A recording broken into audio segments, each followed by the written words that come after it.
Tonight on Best Kept Secrets, we go inside one of the world's most secretive crime-fighting organizations, the Federal Bureau of Investigation. How does the FBI solve cases like the Oklahoma City bombing? Unfortunately, in the United States, it's very easy to build a bomb. All the components are readily available, whether it be from a hardware store or a hobby store. We reveal the secrets of the FBI's explosives unit. Plus, I don't see around here then. how the FBI foiled this gang's murderous plan to destroy an oil refinery. My incentive for going to the FBI was to save lives. And can this criminal profiler help the FBI catch a cold-blooded murderer? There was an indentation on one side of the face and not the other, and there was a furrow in the brow. Plus, the high-tech spy gadget that the FBI used to track down a band of dangerous cyber crooks. With the Magic Box, we're able to see all the things that they were sending back and forth to each other, and all the computer systems that Calvin was hacking into. And the FBI confronts the most heavily armed militia that U.S. law enforcement has ever faced. Because this nation is guilty. As we reveal the secret strategies of an FBI crisis negotiator. If we can negotiate a person out, it's much better than going and having to drag them out and maybe shoot them. These stories are straight ahead on Best Kept Secrets.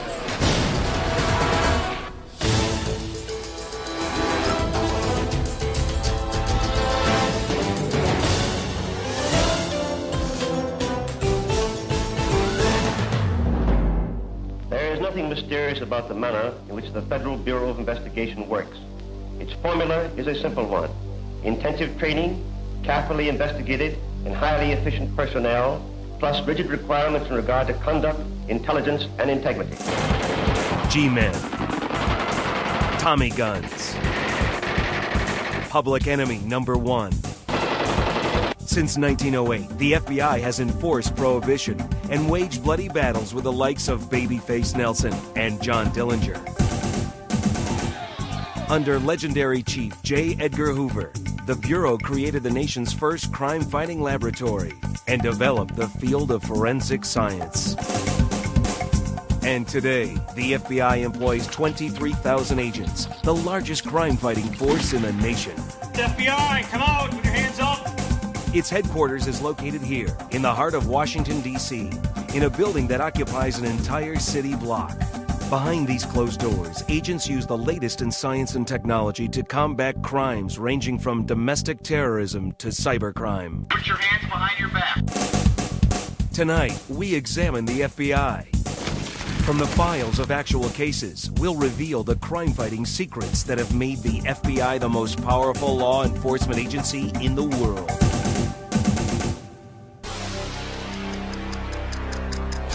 Atlanta, Georgia.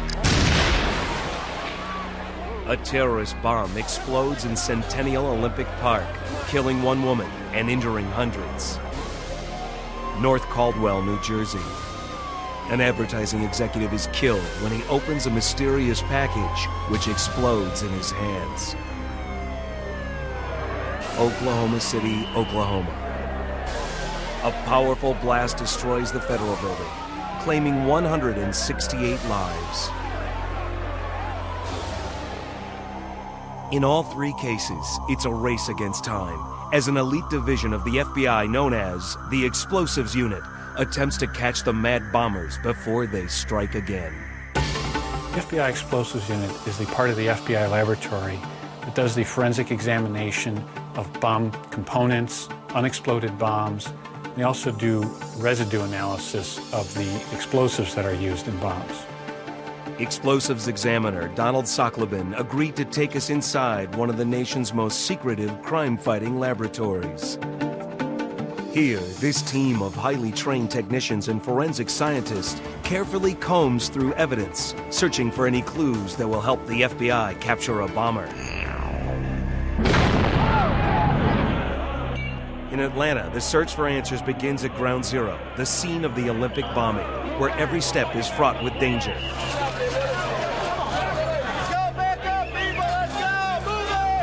At any crime scene, you have to assume that there could be other devices there, what we would call secondary devices or booby traps. We've seen that recently in some of the bombings around the Atlanta and Birmingham areas.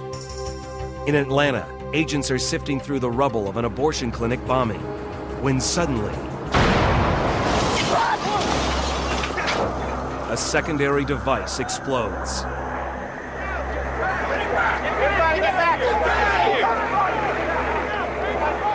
Miraculously, no one is killed, but 7 people are injured, including several federal agents.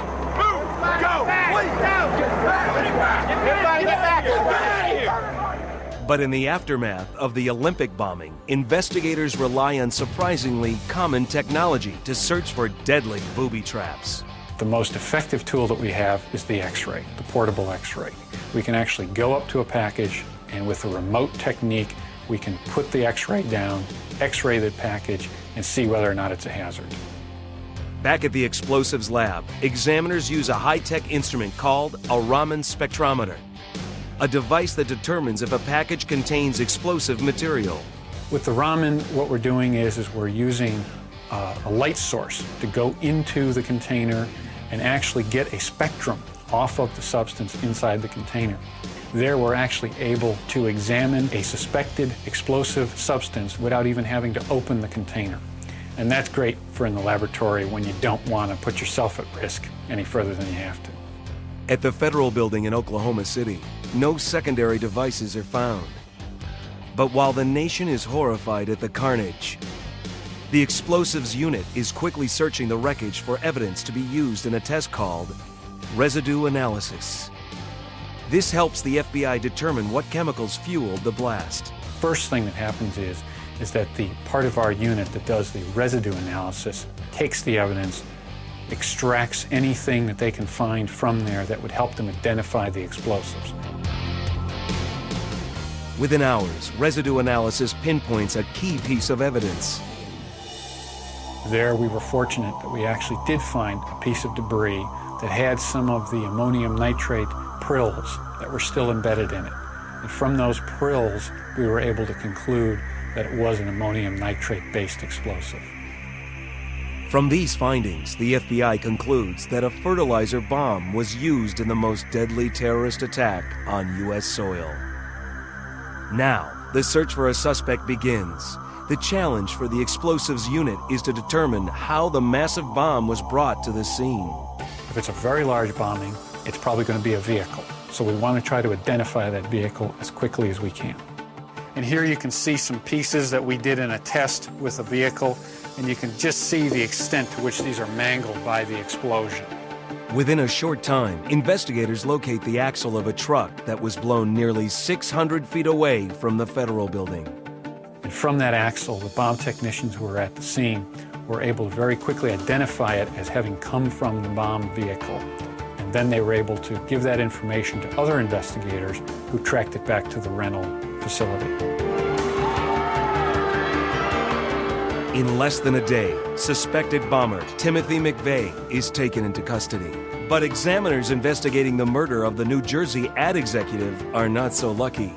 With no sign of a suspect, they focus their attention on the bomb itself and begin a process known as device analysis. When we do an analysis of a device, what we're trying to do is simply identify the components that are there and try and see if we can figure out how they were put together, how they worked, or in some cases, how they didn't work. Unlike the fertilizer bomb used in Oklahoma City, device analysis reveals that the New Jersey bomb is made from common household items. The problem is that there's so many things that can be used to make a bomb, whether it be a digital watch, batteries, or even liquid explosive that can look like aftershave lotion. By themselves, they look quite innocuous, but assembled together is when they become deadly. For that reason, the explosives unit maintains a huge supply of potential bomb-making ingredients. We keep an extensive collection of known standards: clocks, batteries, watches, wire, anything that can be used to make a bomb, we try to keep a sample of so that we can try to identify, using those, the piece that we have in. Using these elements, examiners begin to reconstruct the bomb that killed the New Jersey executive. We actually lay it all out here in the laboratory and see if we can't figure out how it fit together and how it came apart, which sometimes will tell us what the type of explosive was used. So in this, As the bomb is reassembled, examiners realize they're dealing with a serial bomber who's eluded them for years. The infamous Unabomber.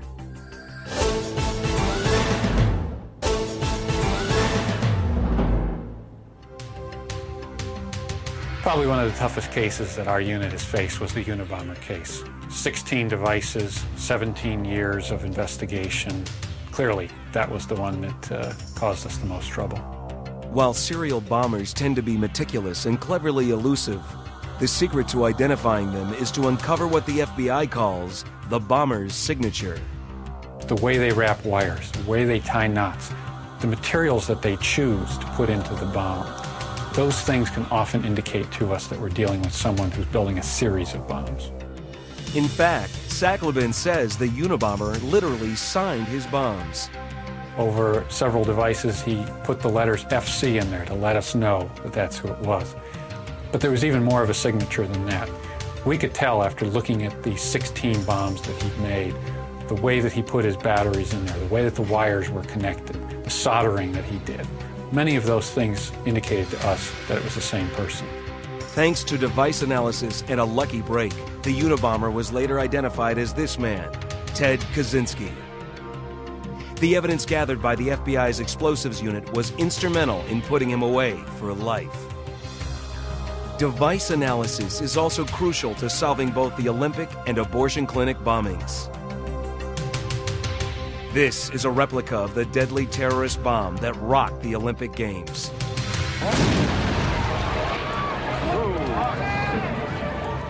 It threw these nails out into the crowd.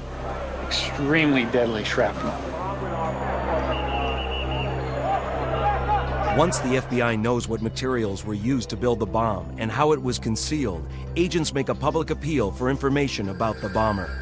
Today, in showing you this backpack or this reconstructed bomb here, we believe we've given every possible opportunity that we can to the public to refresh their memories and perhaps come forward with additional information. But Sackleben reveals another secret for rebuilding bombs. You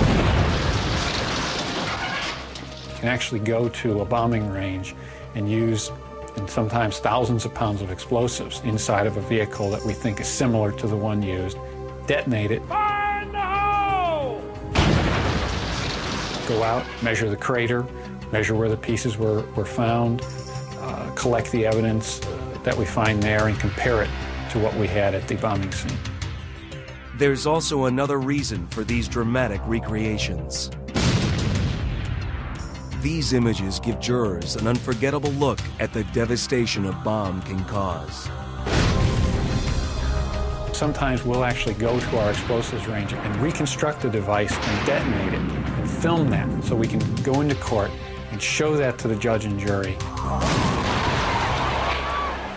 Eric Rudolph, the man accused of the bombings at both the Olympics and the abortion clinic in Atlanta, has yet to face a jury. He remains at large. But thanks to the explosives unit, McVeigh and Kaczynski will never again pose a threat to society. However, the FBI's ultimate goal is to catch terrorists before they strike.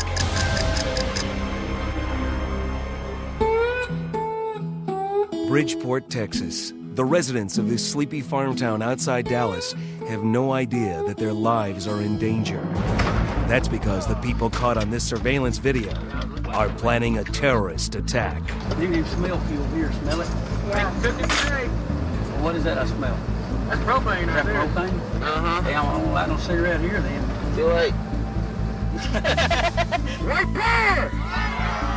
The suspected bombers are members of the Ku Klux Klan. They are scheming to destroy the Mitchell Energy Refinery as a diversion for another crime, an armored car heist, which would fund the war they're planning against the U.S. government. Of course, after this Mitchell Energy thing, probably have to remove anyways.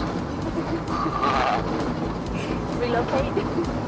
That's all right. We'll just go buy a castle. We'll go to Germany, buy one of those old castles in Germany and start our own Reich. But these terrorists are unaware that the FBI is watching their every move. That's because one of their own is secretly working undercover for the FBI as an informant. How does the Bureau use informants to bring dangerous criminals to justice? They have several top-secret strategies, which we are about to reveal. FBI Inspector Bob Garrity says the first step is to find a disgruntled member who is willing to betray his group and work as a spy. In the case of the oil refinery bombing, they enlisted an unlikely ally, Bob Spence, one of the highest-ranking members of the KKK.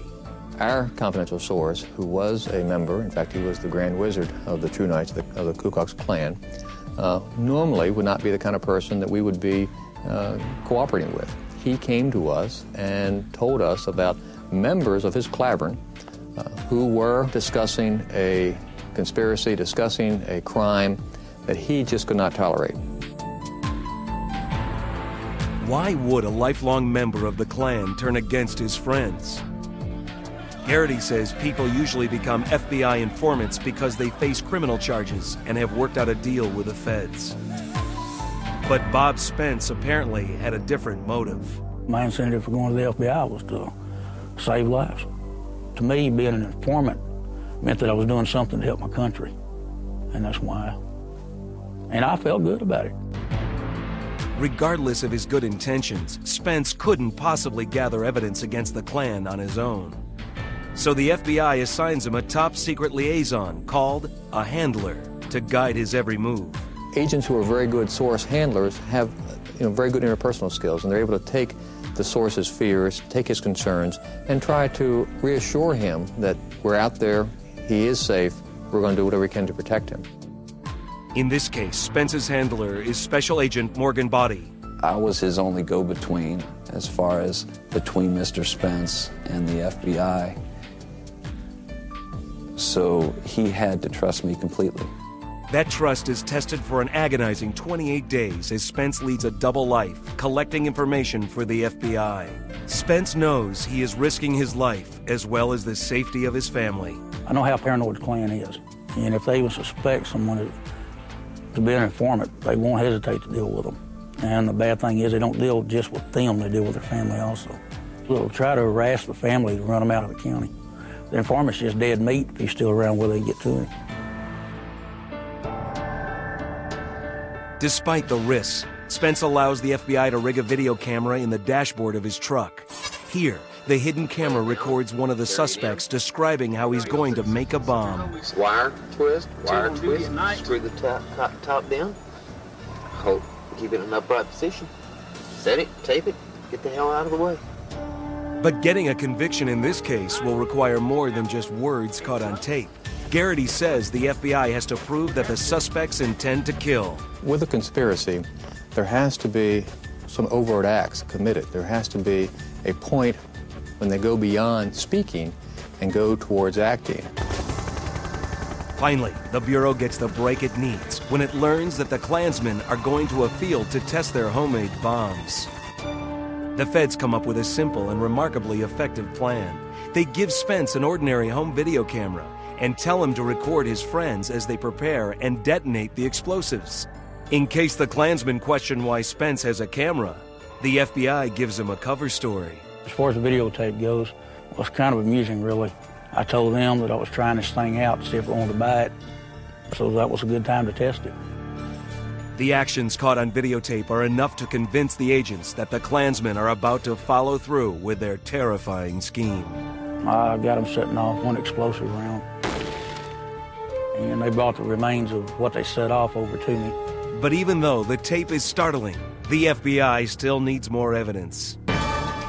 4 weeks into the operation, they finally get it. The Klansmen go to the refinery to finalize their plans. They talk about the bombing in explicit detail.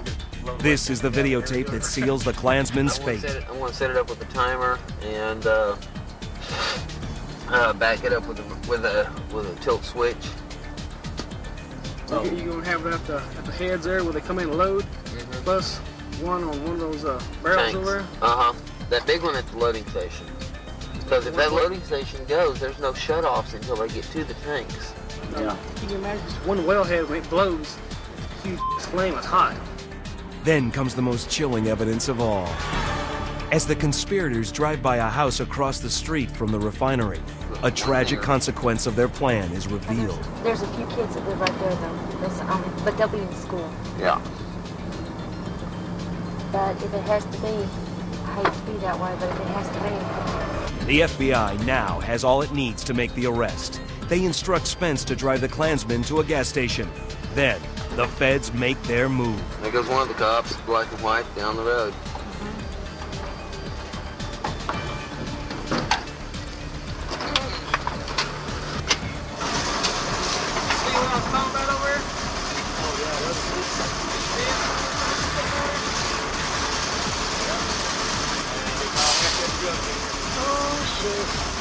The FBI agents race in from every direction. Oh my God.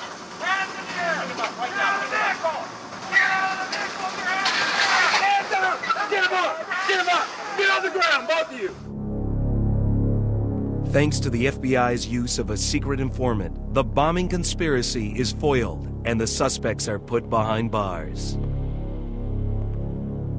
Bob Spence has refused the witness protection program and lives in fear for his life. But he says it's a price he's willing to pay for justice. I still feel good about it. If I had it to do over, I'd do it exactly the same way, even if it did cost me.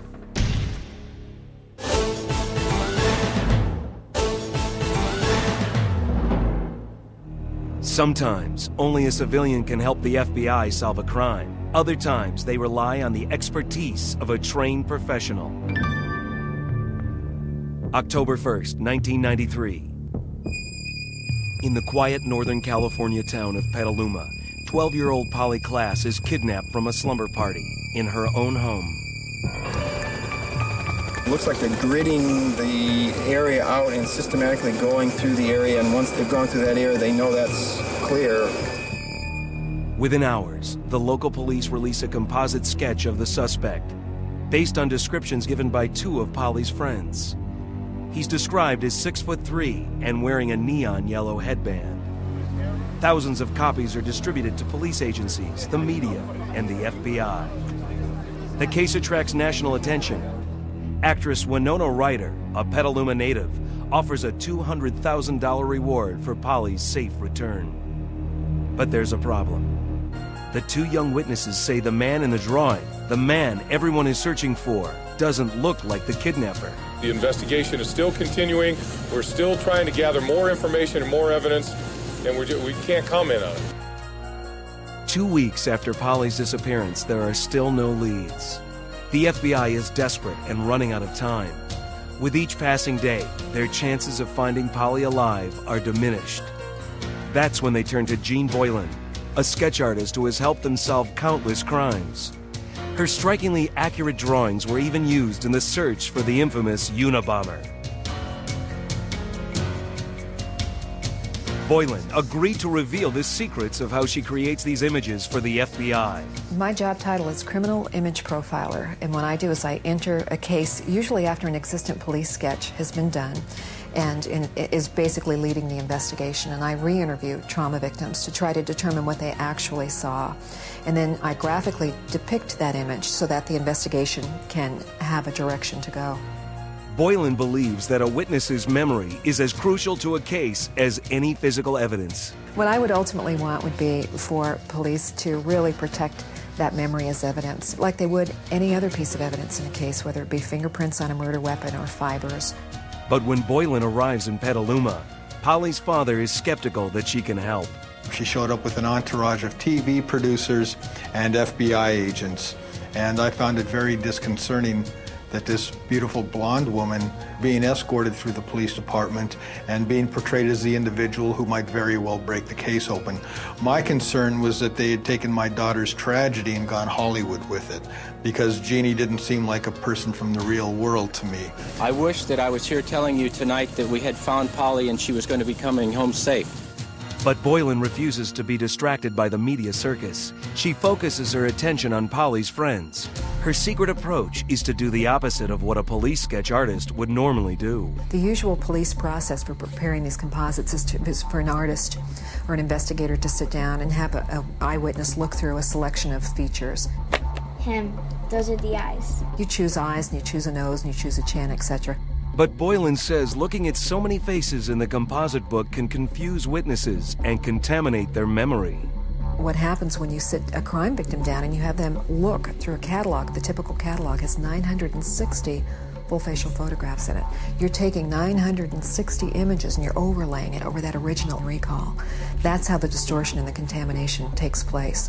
If I'm lucky, and only if there's trauma in the circumstance under which this eyewitness saw the suspect, that information will be encoded deeply into memory and will still be there. But I have to work through all that contamination and try to retrieve that deeply embedded level of recall. Because of inconsistencies in the girls' stories, the police suspect that they might actually be covering for Polly. They had basically been called liars. The profile that had been drawn up was that Polly had run away with a boyfriend and that the girlfriends were covering up for that in some way.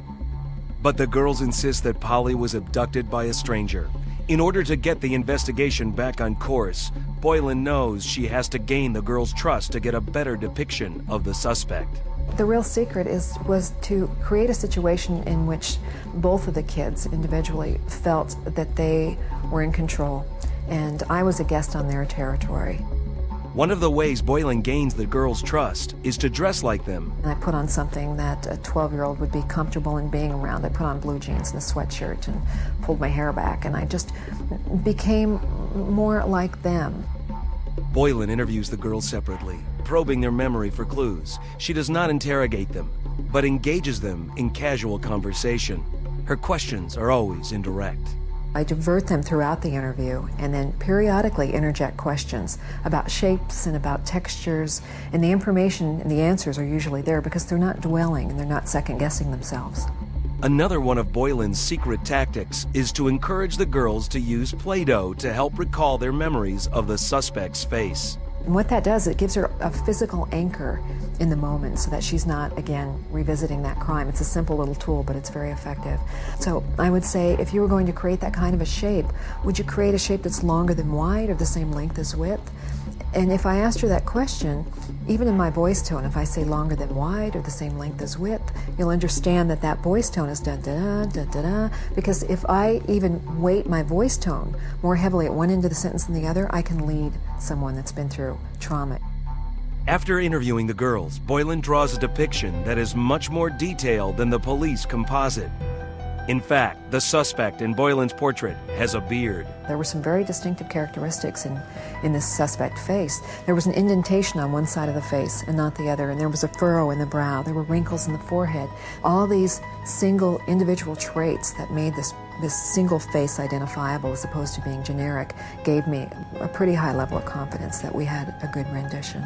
Looking at Jeannie's portrait for the first time set something off, I think, deep inside everybody that looked at it, that finally we have a face, that finally there are real sets of features that go together and underlie some kind of a personality.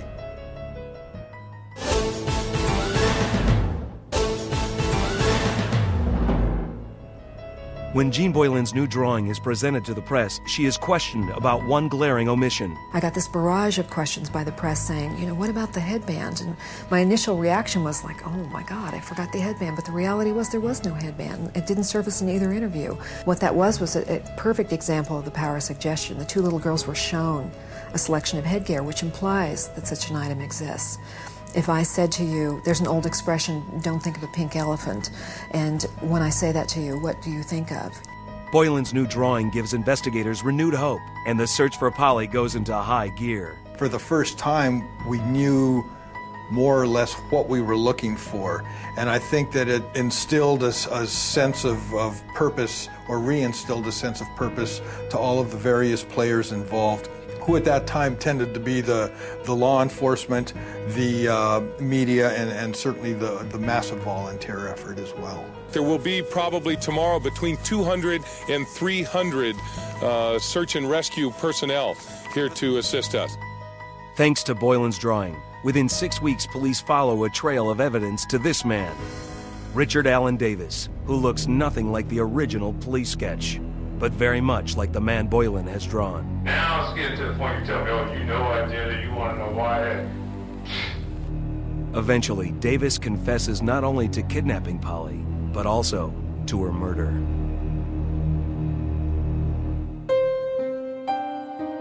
The nation joins the Class family in mourning the loss of 12-year-old Polly. Even though Jean Boylan's work was instrumental in the capture and conviction of Polly's killer, sadly, there is always a new case for her to solve. I think that Jeannie Boylan has a great gift, that she has a gift from the gods which law enforcement should continue to use. Despite her impressive record of success, Boylan denies that she has any special talent.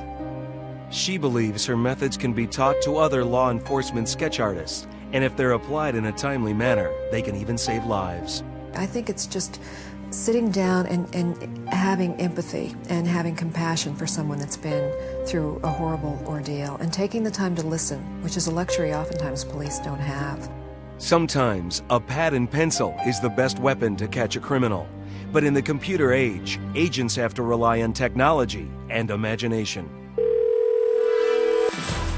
Fingertips stab at a keyboard. Bloodshot eyes glare at a glowing computer screen. A small band of cyber thieves called the Phone Masters are in the midst of a massive internet crime spree.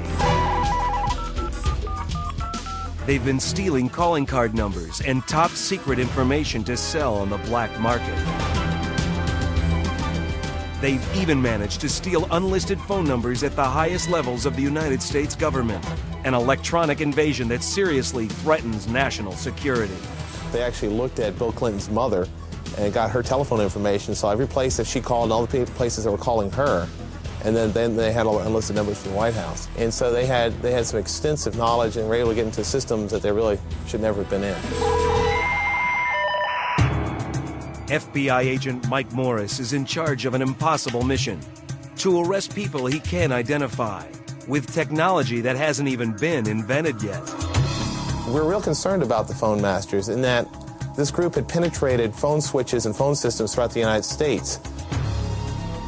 Morris, like most Americans in 1994, knows very little about computers and the internet.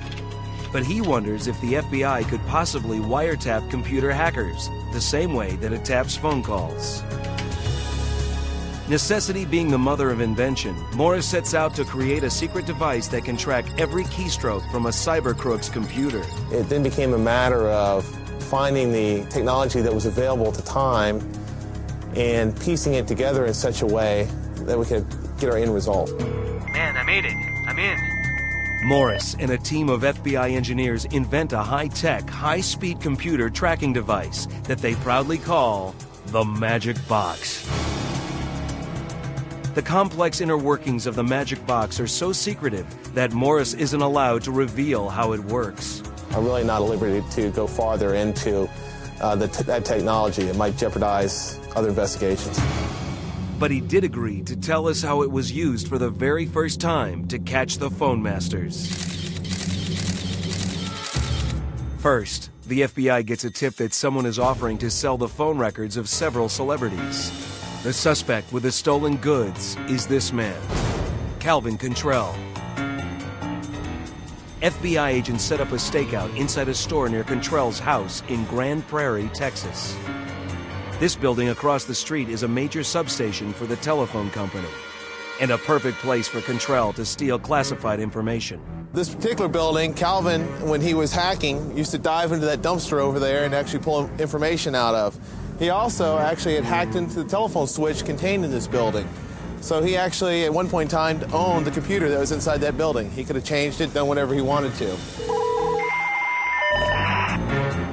Using a wiretap and the Magic Box, agents record all of Cantrell's phone calls and every keystroke he makes on his computer. Our Magic Box, if you will, would intercept everything that he did across his computer. Incredibly, the FBI discovers that Calvin Cantrell is not just any cyber criminal, but one of the 3 leaders of the Phone Masters. With the Magic Box, we were able to see all the things that they were sending back and forth to each other, and all the computer systems that Calvin was hacking into. the suspects are unaware that the FBI is onto them. In fact, during one secretly recorded phone conversation, they even joke about the possibility of being investigated. What the hell happened? That was the FBI tapping in. Man. Was it really? You're going to jail. We're all going to jail. For a very long time. Finally, after 2 months of constant surveillance, the FBI has all the evidence it needs to arrest the phone masters.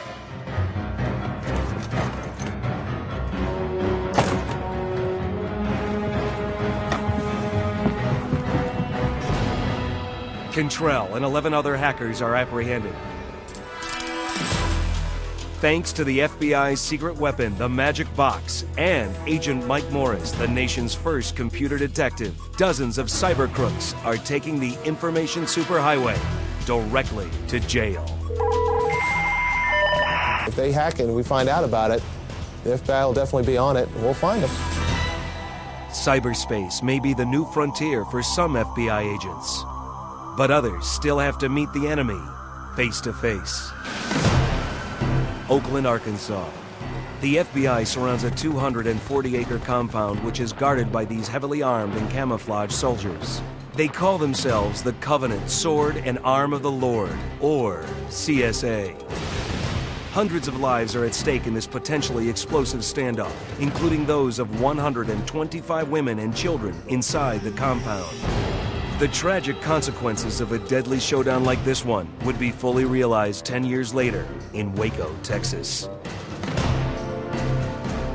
But here in the Ozarks, the FBI is about to attempt a top-secret negotiation strategy in hopes of ending the siege peacefully.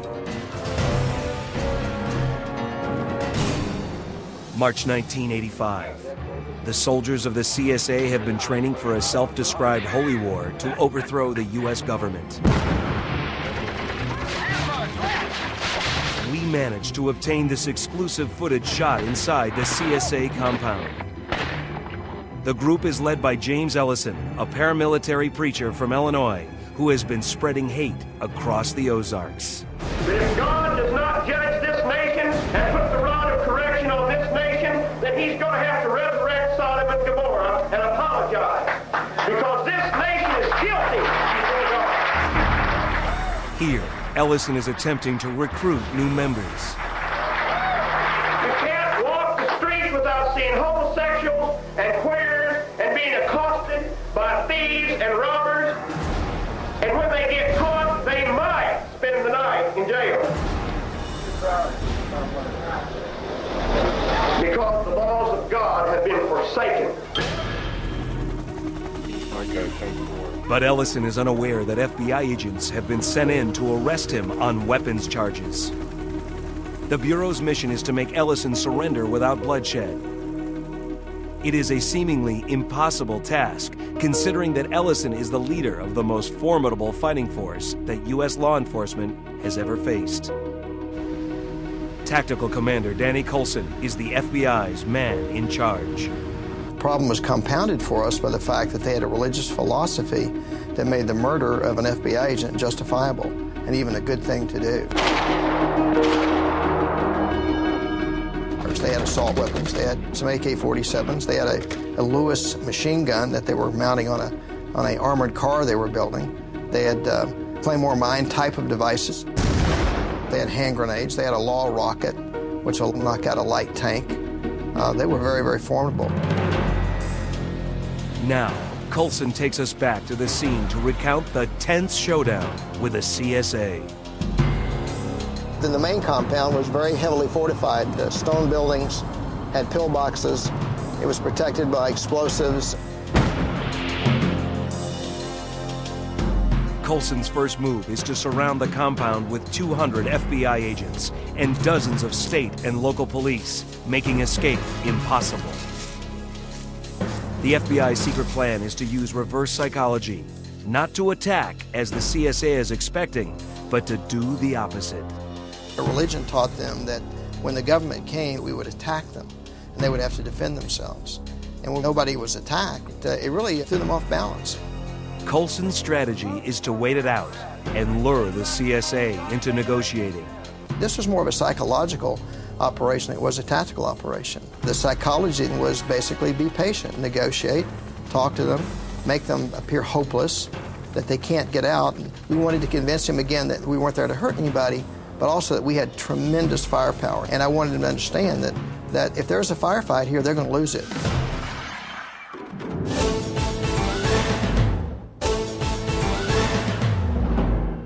The CSA makes it clear that it would rather fight than talk.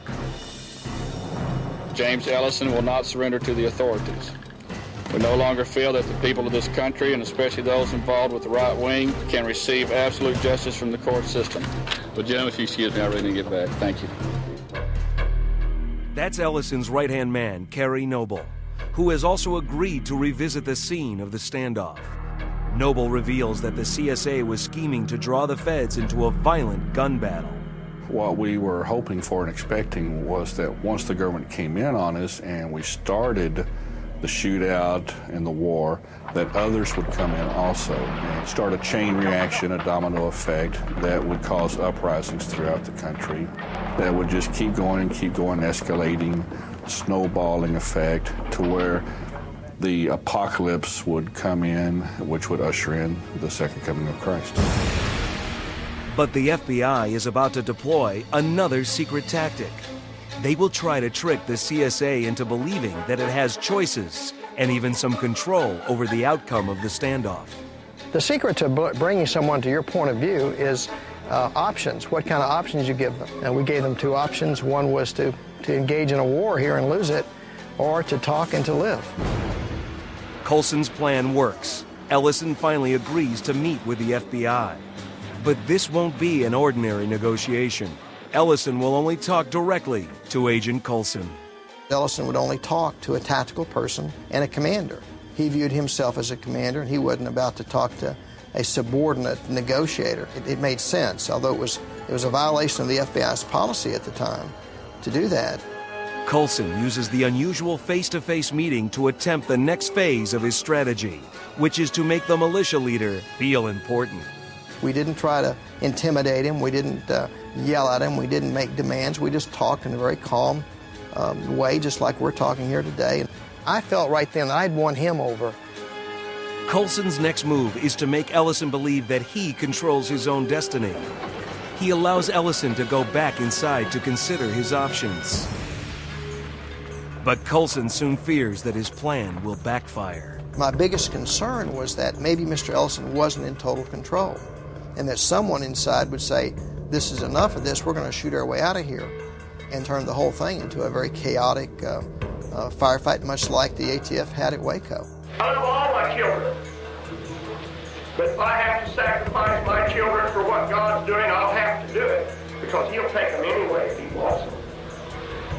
If you haven't faced that reality yet, you need to face it. Colson and Ellison negotiate around the clock. FBI snipers hold their aim, and TV crews hold their breath, fearing a bloody gun battle. After 4 days of tense negotiations, Colson finally convinces Ellison to surrender. Hundreds of innocent lives are spared. And the motto of the FBI's hostage rescue team is to save lives. And if we can negotiate a person out, it's much better than going and having to drag them out and maybe shoot them. And if you're true to your motto and the things you believe in, that was the only possible course of action that we could have taken. The peaceful resolution, I think, came about because of the government's willingness to talk, to not come in shooting, firing right off the bat, their integrity, and I think ultimately just the grace of God, working everything out to where nobody got killed. America today is in a terrible place. God bless this nation. Ellison served 6 years in prison, and today he's preaching at another compound in Oklahoma. Kerry Noble spent 2 years in prison and left the CSA for good. And in a remarkable turn of events, today Kerry Noble and Danny Colson have forged a very unique friendship. One that wouldn't exist if it were not for the secret strategies of the FBI. To go from a time when we were pointing weapons at each other to a time now that we sit around and drink iced tea and talk about our kids is a great irony for me. The first time I met with Kerry Noble after after this event was many, many years later. And I said, Kerry, I'm really glad I didn't shoot you. And he looked at me and said, Danny, I'm really glad I didn't shoot you too. Tonight, we've taken you inside one of the world's most secretive crime-fighting organizations, the FBI. We've seen how the explosives unit uses cutting-edge technology and painstaking detective work to track down society's most dangerous killers. And how one artist relies more on her ears than her eyes to create the portrait of a suspect. We've shown you how the FBI uses everything from cutting-edge technology to informants to infiltrate and arrest criminals.